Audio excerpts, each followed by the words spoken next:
नवी मुंबईमधील गरोदर महिला मृत्यू प्रकरणी मनसेकडून पालिका आयुक्तांच्या कार्यालयाबाहेर आंदोलन करण्यात येत आहे। पालिका आयुक्तांच्या कार्यालयाबाहेरची ही दृश्य आपण सध्या पाहतोय। मनसे आक्रमक झालेली आहे आणि मनसेच्या वतीने हे आंदोलन करण्यात येत आहे। नवी मुंबईमध्ये एका गरोदर महिलेचा मृत्यू झालेला होता। चुकीची औषधं दिलेली आहेत असा आरोप नातेवाईकांकडून करण्यात आलेला होता। त्याचबरोबर अजून एक महिला देखील गंभीर असल्याची माहिती समोर आलेली होती आणि त्यानंतर मनसे आक्रमक झालेली आहे। आमचे प्रतिनिधी विनायक पाटील सध्या आपल्या सोबत आहेत। विनायक, मनसेतर्फे हे आंदोलन करण्यात येत आहे, काय नेमक्या मागण्या आहेत, काय म्हणणं आहे?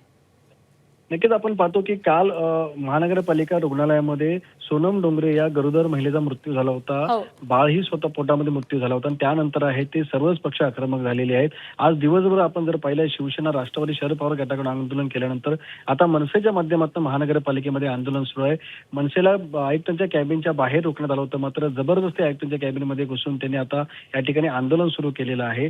गेल्या 3 महिन्यापूर्वी सुद्धा अशीच घटना घडली होती, त्यामुळे गेल्या 4-5 घटना पाहता महानगरपालिकेच्या माध्यमातून आरोग्य विभागाकडे आहेत ते लक्ष दिलं जात नाही। संपूर्ण आरोग्य विभाग ढिसाळ काम करतोय आणि त्यामुळे संबंधित डॉक्टरांना निलंबित का केलं नाही। काल ही घटना घडलेली आहे, अद्याप कुठल्याही प्रकारची ठोस कारवाई करण्यात आलेली नाहीये। त्यामुळे मनसेच्या माध्यमातून आता आयुक्तांच्या कॅबिनमध्ये हे आंदोलन केलं जात आहे आणि त्वरित संबंधित डॉक्टरांना निलंबित करा अशा प्रकारची मागणी या ठिकाणी केली जात आहे। नक्कीच, धन्यवाद विनायक सविस्तर माहितीसाठी।